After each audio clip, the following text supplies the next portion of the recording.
আমগুলো কেটে কুটে নিয়ে তারপর বাগানের দিকে এলাম, একটু সবজি তুলবো। খুঁজে খুঁজে তুলতে হচ্ছে।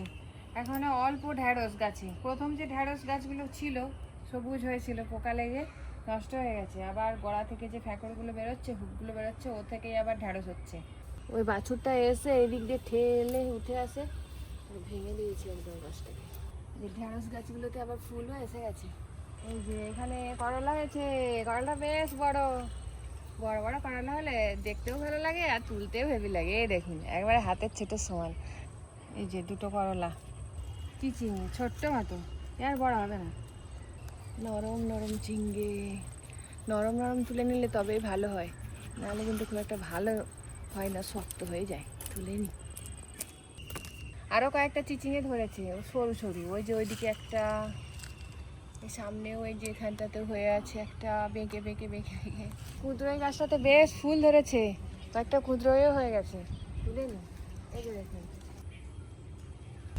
এক জায়গায় অনেকগুলো পেঁপে গাছ হয়ে গেছে, বীজ ফেলেছিলাম।